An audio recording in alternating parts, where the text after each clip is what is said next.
এখন আমরা বসে আছি পিপারিয়া স্টেশনে, মধ্যপ্রদেশের স্টেশন পিপারিয়া। এই পিপারিয়া থেকে আমরা যাব উজ্জয়ন। আমাদের ট্রেন রাত 11:30। একদিন ওখানে আমরা উজ্জয়ন ঘুরব। উজ্জয়ন থেকে আমরা যাব ওঙ্কারেশ্বর। ওঙ্কারেশ্বর থেকে আমরা আবার ইন্দোর হয়ে আবার আমরা জবলপুর ব্যাক করব। সবাইকে মধ্যপ্রদেশের উজ্জয়ন থেকে আরেকবার স্বাগত জানাই। সকাল 8টা বাজে আমরা এখন রয়েছি উজ্জয়ন স্টেশনে। এবারে আমরা এখান থেকে বেরিয়ে যাব। বেরিয়ে গিয়ে আমরা প্রথমে একটা হোটেল নেব। হোটেল নিয়ে তারপরে আমরা পুরো উজ্জয়নের যে মহাকালেশ্বর মন্দির রয়েছে, তার সঙ্গে আরও যে সমস্ত মন্দির রয়েছে সবগুলো আমরা আজকে পুরো সারাদিনে ঘুরে ঘুরে দেখব। এই সমস্ত কিছুই থাকবে আজকে আমার এই ভিডিওতে। তো আমার সাথে ঘুরে দেখুন আজকের সমস্ত উজ্জয়ন। এই যে আমাদের ট্রেনটা, সে নর্মদা এক্সপ্রেস। এখান থেকে আমরা বেরিয়ে এই ফ্লাইওভার দিয়ে বাইরে বেরিয়ে যাব। ওই সিঁড়ি দিয়ে আমরা বাইরে বেরিয়ে আসলাম একদম পুরো সামনে। এই বেরিয়ে এসেই দেখুন বড় এখানে সেই শিবলিঙ্গে রয়েছে।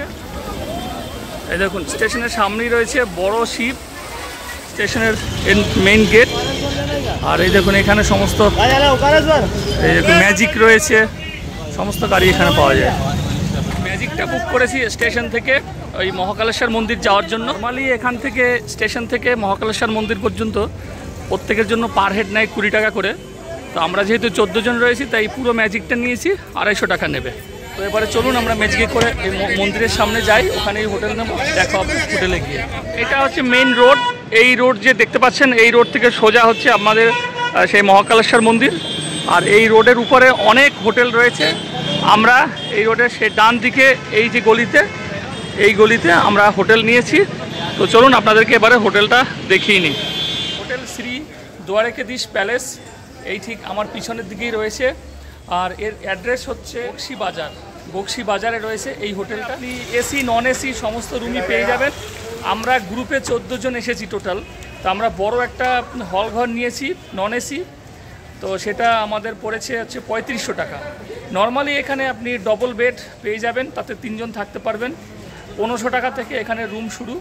1500 টাকা আছে, তারপর 2000 টাকা আছে, 2500 আছে, বিভিন্ন টাইপের রুম রয়েছে এখানে। সামনের দিকে মেইন রোড রয়েছে।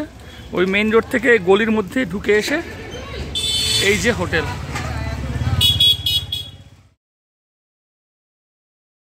আর এই যে হোটেল, ঢুকে ডান দিকে রিসেপশন। উজ্জয়নের বক্সি বাজারের দিকে এখন রয়েছি আমরা।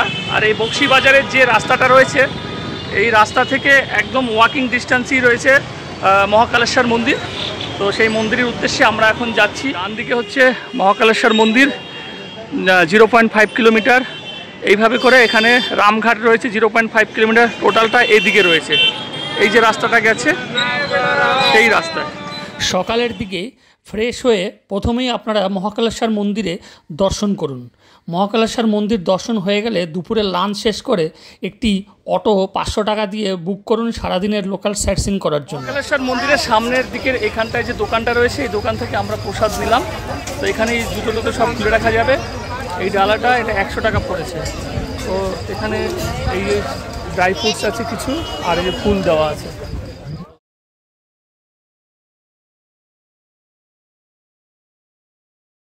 মহাকাল দর্শনে যাওয়ার আগে মাথা পুরো একদম মহাকাল করে নিলাম। তো হর হর মহাদেব। তো এবারে আমরা এই মন্দিরের ভিতরের দিকে যাব। মন্দিরের গেট পর্যন্তই ভিডিও করতে পারবো। তো ভিতরে দেখে এসে সম্পূর্ণটা বলবো কি কি দেখলাম। তাঁবু মতো বানানো আছে দেখতে পাচ্ছেন। এই তাঁবুর ভিতর দিকে সোজা হেঁটে চলে আসবেন। এসে এই যে এখানে সব জেনারেল দর্শনার্থীদের জন্য এখানে জুতো রাখার জায়গা। এটা ফ্রি অফ কস্ট। এখানে জুতো রাখতে কোনো পয়সা দিতে হবে না। তো এখানটায় জুতো রেখে তারপরে এই দিকে সোজা এই করিডোর দিয়ে ভিতরের দিকে ঢুকে যেতে হবে। জয়। মহাকালের দর্শনের জন্য অনেকক্ষণ ধৈর্য নিয়ে লাইনে আপনাদের সবাইকেই দাঁড়াতে হবে। আর মন্দিরে ঢোকার আগে এই ক্লক কাউন্টার এখানে এসে আপনার মোবাইল, ঘড়ি সমস্ত কিছু জমা করতে হবে।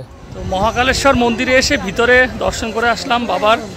মোটামুটি 1.5 ঘন্টা মতো লাগলো একদম টোটাল লাইনে দাঁড়িয়ে। আবার ওখানে মোবাইল জমা করতে হলো, তাই ভিতরের ভিডিও আমি আমার এই মোবাইলে তুলতে পারি। ভিতরে বেশ বাবার ওখানে ফুল, তারপরে মালা, দুধ এগুলো সব চড়াচ্ছিল ব্রাহ্মণ। ওটা লাইভ টিভিতেও দেখা যাচ্ছিল, আর আমরা একদম সামনে থেকেও দেখেছি।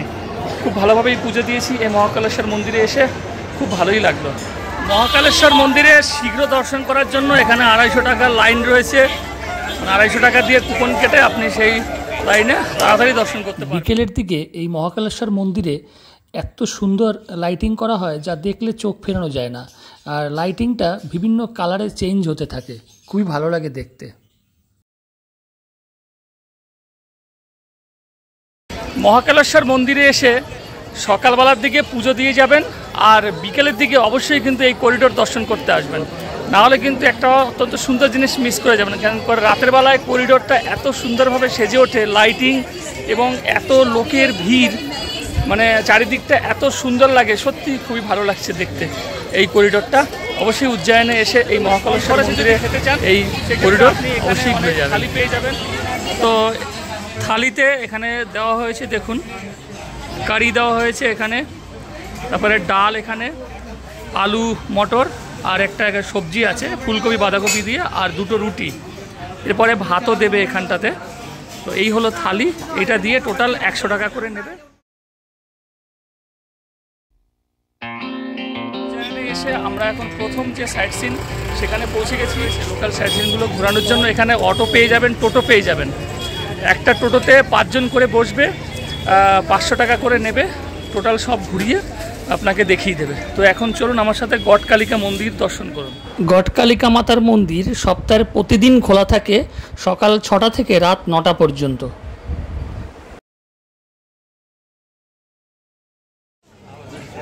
এই দেখুন এখানেও একটা দিয়া জ্বালানোর রয়েছে এখানে।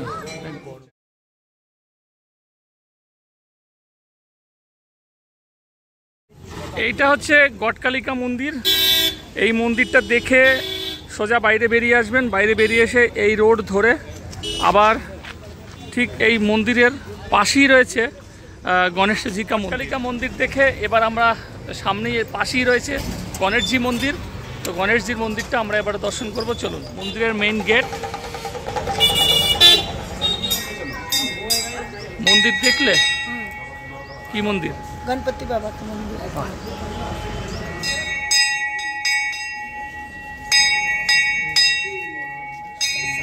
এখন এসে পৌঁছে গেছি আমরা কাল ভৈরব মন্দিরে, চলুন আমার সাথে ঘুরে দেখবেন কাল ভৈরব মন্দির। আর ঠিক ওই দিকটায় রয়েছে শিপ্রা নদী, এই শিপ্রা নদীর তীরেই রয়েছে কাল ভৈরব মন্দির। মহাকাল যে বাবা রয়েছে তার সেনাপতি হচ্ছে কাল ভৈরব। সেই কাল ভৈরব মন্দির দর্শন না করলে এই বাবার দর্শন সম্পূর্ণ হবে না, তার জন্য অবশ্যই এই কাল ভৈরব দর্শন করতে হবে। চলুন আপনাদেরকেও দর্শন করাই। এখানে পুজোর সমস্ত সামগ্রী কিনতে পাওয়া যায়, এখান থেকে চাইলে নিতে পারেন। এই যে সমস্ত দোকান, যে শিপ্রা নদী, এই ঠিক নদীর ঠিক পাশেই রয়েছে এই কাল ভৈরব মন্দির, সেই ওই দিকটাতে। আচ্ছা, এইগুলো দেখুন, এখানে সমস্ত ধাগা দেখুন, যার যার মানসিক ছিল সবাই এখানে বেঁধে চলে গেছে। উজ্জয়নের এই কাল ভৈরব মন্দির সপ্তাহের প্রতিদিন সকাল 6টা থেকে রাত 9টা পর্যন্ত খোলা থাকে।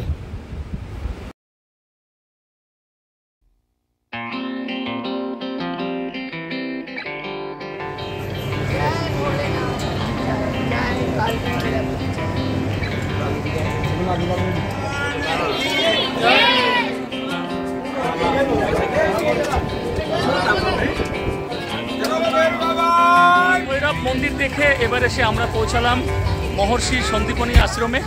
চলুন ভিতরের দিকে যাওয়া যায়। উজ্জয়নের এই মহর্ষি সন্দীপনী আশ্রম সপ্তাহের প্রতিদিনই খোলা থাকে, সকাল 7টা থেকে রাত 8টা পর্যন্ত খোলা থাকে। এই সন্দীপনী আশ্রম অত্যন্ত সুন্দর, পরিষ্কার পরিচ্ছন্ন। এখানে আপনি অনেকটা সময় কাটিয়ে দিতে পারবেন। আর এর মধ্যে রয়েছে ভগবান শ্রীকৃষ্ণের সমস্ত লীলা, আর রয়েছে একটি বড় কুণ্ড এবং অনেকগুলো মিউজিয়াম রয়েছে এখানে। অবশ্যই এখানে ঘুরে দেখবেন।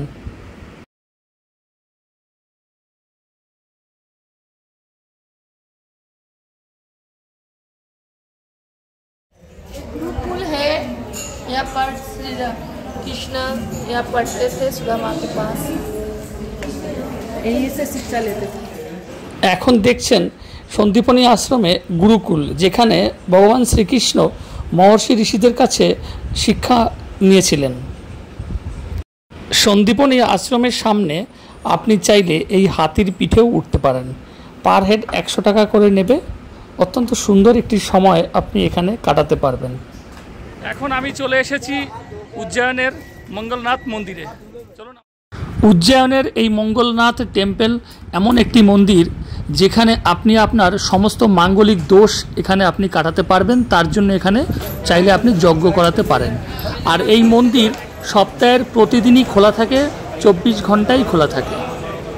ভোলে বাবার মন্দিরের সামনে থাকে নন্দী, আর এখানে এই মন্দিরের সামনে রয়েছে ভেড়া। এখানে ভেড়াকে পুজো করা হয়ে থাকে।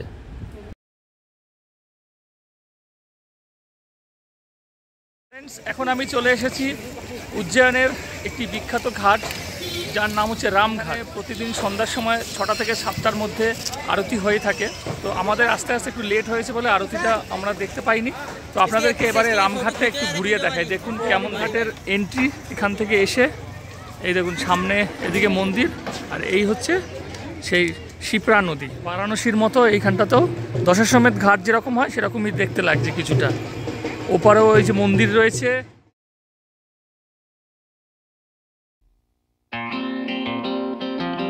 এবার আমি চলে এসেছি উজ্জয়নের আরেকটি বিখ্যাত মন্দির, হরসিদ্ধি মাতা মন্দির। হরসিদ্ধি মাতা মন্দির, যাকে শক্তিপীঠ নামেও জানা যায়, এই মন্দিরটি সপ্তাহের প্রতিদিনই খোলা থাকে। সকাল 5টা থেকে সন্ধ্যে 7টা পর্যন্ত খোলা থাকে। আর এই মন্দিরের সামনের দিকে দুটো প্রদীপ স্তম্ভ রয়েছে, যাতে অসংখ্য প্রদীপ জ্বালানো হয় সন্ধ্যার সময়, যা দেখতে খুবই ভালো লাগে। হরসিদ্ধি মাতা মন্দিরে এসে এই দিয়া জ্বালানোটা এত ভালো লাগছে, কি বলবো, সে চোখে না দেখলে বিশ্বাস করা যাবে না, এত সুন্দর লাগছে। দুটো এখানে স্তম্ভ রয়েছে দিয়া জ্বালানোর, আর ঠিক তার মাঝখান থেকে সিদ্ধি মাতা মায়ের মন্দির। অত্যন্ত সুন্দর লাগছে দেখতে। একদিন যদি আপনি উজ্জয়নে থাকেন, সেক্ষেত্রে আপনার কত খরচ হতে পারে? টোটাল হোটেল, তারপরে আপনার সাইট সিন, এই সমস্ত, তারপরে দুপুরে লাঞ্চ নিয়ে একটা টোটাল কেমন খরচ হয় রাখি একটা আপনাদেরকে বলছি। 1 ডে উজ্জয়ন কস্ট, আপনি হাওড়া থেকে যদি যান, মানে আপনাকে আমি হাওড়া থেকে একটা রাফ বলছি, হাওড়া টু উজ্জয়ন স্লিপারে বলছি আমি, স্লিপারের ভাড়া 695 টাকা। যদি 3 জন হন সেক্ষেত্রে 2085 টাকা লাগবে। আমরা পিপারিয়া থেকে উজ্জয়ন গিয়েছিলাম, সেইটা আপনাদেরকে বলছি। পিপারিয়া টু উজ্জয়ন স্লিপারে 225 টাকা, 3 জন 675 টাকা। উজ্জয়ন থেকে স্টেশন থেকে হোটেলে পৌঁছে দেবে টোটো, পার হেড 20 টাকা করে নেবে, 3 জন 60 টাকা। সকালে ব্রেকফাস্ট একটা 50 টাকা রাফলি ধরেছি, 3 জন 150 টাকা। হোটেল ভাড়া একদিনের জন্য 1500 টাকা। লাঞ্চ দুপুরে থালি সিস্টেম 100 টাকা করে, 3 জন আর 300 টাকা। পূজা বাবদ খরচ 100 টাকা। টোটো প্যাকেজ পুরো সারাদিন উজ্জয়ন আপনার টোটাল লোকাল সাইট সিন ঘুরিয়ে দেখাবে। একটা টোটোতে 5 জন বসতে পারবেন। টোটাল 500 টাকা নেবে। টিফিন 50 টাকা করে, 3 জন 150 টাকা। ডিনার 100 টাকা থালি সিস্টেম, 3 জন আর 300 টাকা। এক্সট্রা আরও আমি 300 টাকা খরচ ধরলাম। আমি হাওড়া থেকে এটা বাদ দিয়ে বলছি। পিপারিয়া থেকে খরচটা আমি বললাম, মানে ট্রেনের ভাড়াটা, তাতে টোটাল হয়েছে 4035 টাকা। এই 3 জনার ক্ষেত্রে 4035 টাকা হলে এক একজনের পড়লো 1345 টাকা পার হেড। তো ফ্রেন্ডস, উজ্জয়নে আমাদের যে একদিনের টোটাল ট্যুর ছিল, সেটা এই হরসিদ্ধি মাতা মন্দিরে এসে আমাদের শেষ হলো। আশা করি আপনাদের এই ভিডিওটা ভালো লেগেছে। যদি ভালো লেগে থাকে অবশ্যই একটা লাইক করে দেবেন, আর যারা চ্যানেলে নতুন দয়া করে চ্যানেলটি সাবস্ক্রাইব করে আমার পাশে থাকবেন। দেখা হবে পরবর্তী ভিডিওতে নতুন কোনো জায়গার সন্ধান নিয়ে। তো সবাই ভালো থাকবেন, সুস্থ থাকবেন। নমস্কার।